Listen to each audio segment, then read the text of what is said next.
గురువారం నాడు అసలు దక్షిణామూర్తి స్తోత్రం అన్న మాట అనడమే చాలా గొప్ప. అటువంటి దక్షిణామూర్తి స్తోత్రాన్ని శంకరాచార్యులు వారు రచించారు. శంకరాచార్యుల వారి గురించి బాగా తెలుసున్న పెద్దలు ఒక మాట చెప్తారు. వారు 5వ సంవత్సరం వచ్చేటప్పటికి వారికి సంస్కృత భాష, వేదములు, పురాణములు, కావ్యములు అన్నీ కరతలామలకములైపోయాయి. ఆయనకు పుస్తకం అక్కర్లేదు, అలా వ్యాఖ్యానం చేశారు. ఏకసంధాగ్రాహి, ఒక్కసారి చూసేవారు ఆయన అంతే. అటువంటి శంకరాచార్యుల వారి జీవితం మొత్తం మీద 18 మాటలు చదివింది ఒక్కటే ఒక్కటి ఉంది. 18 మార్లు చదివారు దాన్ని అంటారు. 2 మాటలు 3 మాటలు కాదు, అదొక్కదాన్నే 18 మాటలు చదివారు. ఏది అంటే స్కాంద పురాణాంతర్గతమైనటువంటి సూత సంహిత. శంకరులు ఒక్క సూత సంహితనే 18 మాటలు చదివారు. 18 మాటలు చదివి అప్పుడు బ్రహ్మసూత్ర భాష్యం దక్షిణామూర్తి స్తోత్రం రాశారు. శంకరులు దక్షిణామూర్తి స్తోత్రం రాయాలంటే 18 మాటలు సూత సంహిత చదవలసి వచ్చింది. మిగిలిన స్తోత్రాలన్నీ ఒకెత్తు తక్కెట్లో, ఒక్క దక్షిణామూర్తి స్తోత్రం ఒక్కటే ఒకెత్తు. ఎందుకో తెలుసా? మిగిలిన ఏ స్తోత్రమైనా భగవంతుణ్ణి పొగుడుతుంది. ఇప్పుడు నేను శ్రీరామ రక్షాస్తోత్రం అన్నాను అనుకోండి, రాముడి గుణగానం చేస్తుంది. ఏదో షట్పది స్తోత్రం అన్నాను అనుకోండి, కృష్ణుడిని వర్ణిస్తుంది.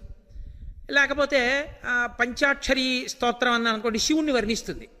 దక్షిణామూర్తి స్తోత్రం అలా వర్ణించదు. నాకు నా గురువుకి తేడా లేదంట.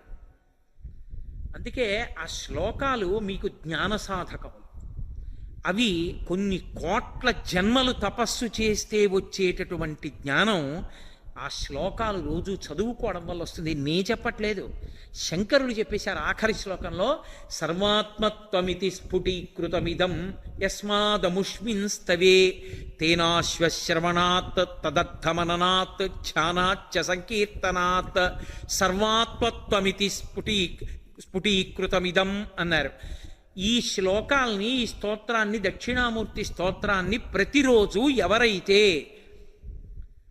ఈ స్తోత్రాన్ని చదువుకుంటున్నారో, చదవడం చేత కాని వాళ్ళు, చదువుకోవడం వచ్చిన వాళ్ళు చదివితే వింటున్నారో, విని ధ్యానం చేయగలుగుతున్నారో, ధ్యానం చెయ్యలేకపోతే కనీసం పఠిస్తున్నారో, వింటున్నారో, ఇలాంటి వాళ్ళందరికీ కూడా సర్వాత్మత్వమితి స్ఫుటీకృతమిదం, ఆత్మ అనుభవంలోకి రావడమే కాదు, దానితో పాటుగా సమస్త సిద్ధులు కూడా కలుగుతాయి.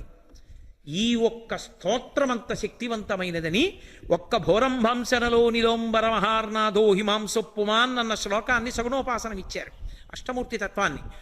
మిగిలిన శ్లోకాలు విశ్వందర్పణ దృశ్యమాన నగరీ తుల్యం నిజాంతర్గతం పశ్యన్నాత్మని మాయయా బహిరివోద్భూతం యథా నిద్రయా యస్సాక్షాత్కురుతే ప్రబోధతమయే స్వాత్మానమేవాద్వయం తస్మై శ్రీ గురుమూర్తయే నమయిదం శ్రీ దక్షిణామూర్తయే అంటూ వారు చేసిన శ్లోకాలు కేవలము స్తుతిపాఠములు కావు, జ్ఞాన ప్రబోధకములు.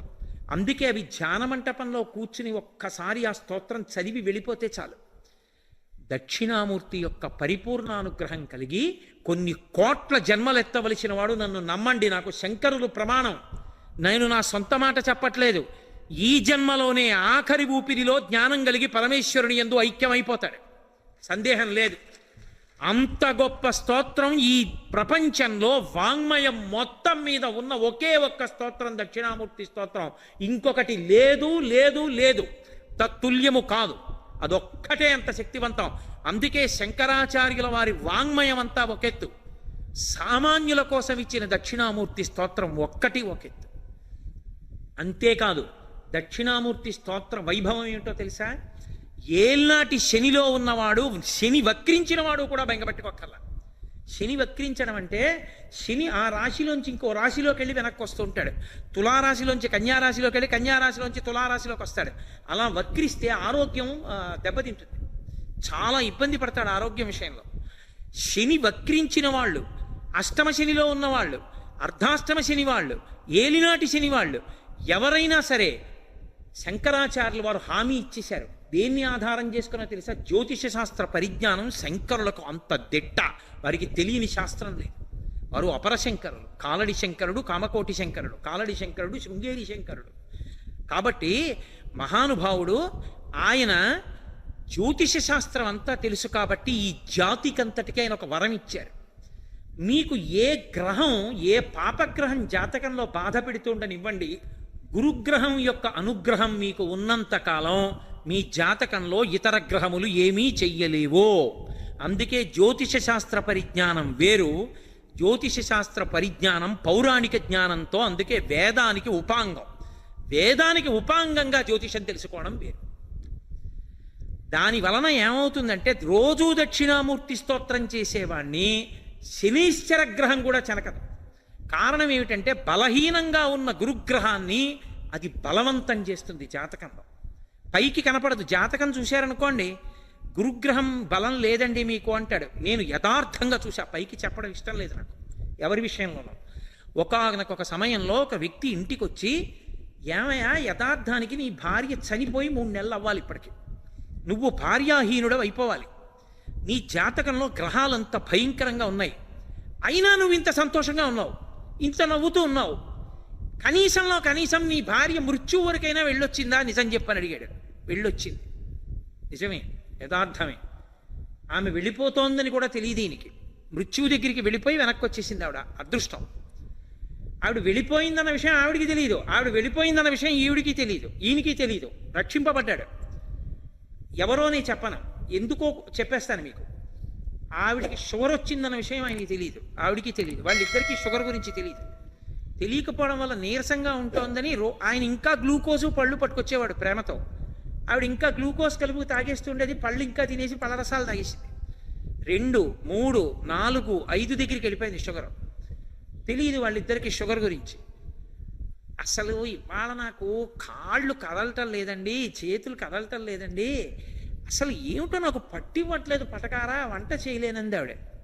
అంటే ఆయన అన్నాడు, ఏమిటి అలా ఉందంటున్నావు, ఓసారి ఫలానా డాక్టర్ గారి దగ్గరికి వెళ్ళి చూపించుకో అని ఆయన వెళ్ళిపోయాడు. ఈ అమ్మాయి డాక్టర్ గారి దగ్గరికి వెళ్ళింది.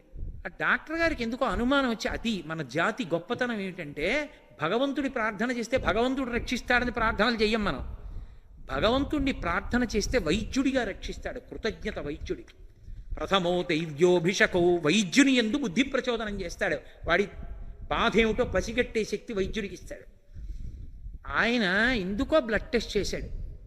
చేసి, అమ్మ మీ ఆయన ఫోన్ నెంబర్ ఇయ్యనా, డాక్టర్ గారే ఫోన్ చేశాడు, ఏమయ్యా మీ ఆవిడ ఇంకో అరగంట ఉంటే చాలా గొప్ప, నువ్వు వచ్చేసాయి తొందరగా. ఆయన గబగబా తిరిగి వచ్చాడు. తిరిగి వస్తే, అసలు ఇలా ఎలా బతికుందయా మీ ఆవిడ, నాకు అర్థం కాలేదు, ఈ పాటికి ఎప్పుడో పోవాలి కోమాలోకి, కనీసం మూత్రపిండాలు ఏమన్నా పోవాలి, ఎలా బతికుందయా అని షుగర్కి వైద్యం మొదలెట్టాడు. ఆవిడ బతికి బట్టగట్టి. ఓ రోజు రాత్రి 8:30కో జ్యోతిష్కుడు వచ్చి ఆయన జాతక చక్రం పట్టుకుని అడిగాడు, ఈ భార్య చచ్చిపోవాలి ఎలా బతికిందని. నేను మీకు యథార్థం చెప్తున్నా, ఆయన బలం ఏమిటో తెలుసా, ఆయన దక్షిణామూర్తి స్తోత్రం ఉపాసన చేశాడు. రోజు దక్షిణామూర్తి స్తోత్రం చదవడం ఆయనకు అలవాటు. అది గురుగ్రహాన్ని ఛార్జ్ చేసేసింది. గురుడు శక్తివంతుడై కూర్చున్నాడు జాతకంలో. గురుడి అనుగ్రహం ఉన్నంతకాలం పాపగ్రహాలు ఏం చేయలేవు, అడ్డుపడిపోతాడంతే. గురువుగారి రక్షణ ఉంటే ఇంకేంటండి, గురువుగారికి వాత్సల్యం ఉందనుకోండి, దేవతలు అనుగ్రహిస్తారంతే. కాబట్టి జాతకంలో గురుగ్రహం యొక్క అనుగ్రహం ఉంది, పాపగ్రహాలు ఊరుకున్న ఏం చేయలేపోయి. ఒక్క శంకరాచార్యుల వారే ఈ జాతికో పెద్ద వరం ఇచ్చారు, నేను వెళ్ళిపోతాను, వీళ్ళని ఎవడు బాగు చేస్తాడని. దక్షిణామూర్తి స్తోత్రం చదువుకుంటే గురుగ్రహం శక్తి పొందేస్తుంది. రోజు ఒకసారి దక్షిణామూర్తి స్తోత్రం చదివారనుకోండి చాలు, అంతే. ఆడవనివ్వండి, మగనివ్వండి, పిల్లలవనివ్వండి, ప్రయోజకులు అవుతారు, చక్కగా ఉంటారు. ఏమి పెద్ద ఇబ్బంది పడిపోయి భయంకరమైన స్థితిలోకి వెళ్ళిపోకుండా కాపాడుతుంది దక్షిణామూర్తి స్తోత్రం. అంత గొప్పది. దక్షిణామూర్తి దక్షిణాన్ని ఎందుకు చూస్తాడంటే ఆయన మృత్యుంజయుడు. ఆయన ఉత్తరాన్ని కూర్చుని దక్షిణాన్ని చూస్తాడు. మృత్యువును గూర్చినటువంటి భయము లేనివాడాయన.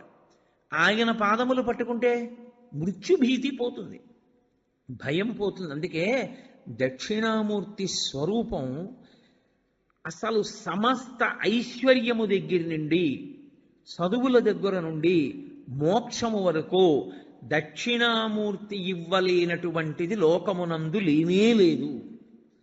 అసలు మీకు నేను ఒక గొప్ప రహస్యం చెప్తాను. ధ్యానం చెయ్యడానికి అత్యంత యోగ్యమైనటువంటి స్వరూపం ఏదో తెలుసా?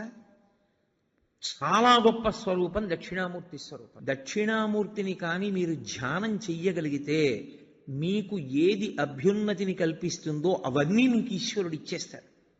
ఆయన ధ్యానం చాలు. అంత మంగళప్రదమైన స్వరూపం, అంత అందమైన స్వరూపం, అంత సౌమ్యమైన స్వరూపం ధ్యానానికి వేరొకటి ఉండదు. అత్యంత ఆకర్షణీయమైన మూర్తి నటరాజు. అత్యంత మంగళప్రదుడు, ధ్యానయోగ్యుడు దక్షిణామూర్తి. శివస్వరూపాల్లో అద్భుత స్వరూపం నటరాజు. అత్యంత ధ్యానయోగ్యము దక్షిణామూర్తి. చిన్న పిల్లలు ఇంట్లో ఉంటే చిన్న పిల్లల దగ్గర నుంచి రేపో మాపో వెళ్ళిపోతాడనుకున్నంత పెద్ద వయస్సున్న వాడి వరకు దక్షిణామూర్తి స్వరూపము ధ్యానయోగ్యమే. మిగిలిన ఏ రూపాలు, ఏ దేవతా స్వరూపాలు మీకు అలా ధ్యానయోగ్యములు కావు. అన్ని వేళలా మీరు ఒకే రూపాన్ని, బ్రహ్మచారి, గృహస్థు, వానప్రస్థు, సన్యాసి, నలుగురు ఒకే రూపాన్ని ఆరాధన చేయడం కుదరదు. చిన్నపిల్లలు దక్షిణామూర్తిని ఎంత ధ్యానం చేస్తారో అంత జ్ఞాపక శక్తి, అంత గొప్పగా స్ఫురణ శక్తి పెరుగుతాయి. ఐశ్వర్యం కావాలనుకున్నవాడు దక్షిణామూర్తిని రోజు ధ్యానం చేస్తే అంత ఐశ్వర్యం. ఆరోగ్యం కావాలనుకున్న వాడికి ఆరోగ్యం, జ్ఞానం కలగాలనుకున్న వాడికి జ్ఞానం. నేను మీకు యథార్థం చెప్పాలంటే, మీకు ప్రతిరోజు 1-2 నిమిషాలు దక్షిణామూర్తిని ధ్యానం చేయడం అలవాటైతే మోక్షము కరతలామలకము. అంత్యమునందు పరమేశ్వరుడే మీకు జ్ఞాపకం వచ్చి మోక్షానికి ఎడతాడు. అంత గొప్ప స్వరూపం దక్షిణామూర్తి స్వరూపం.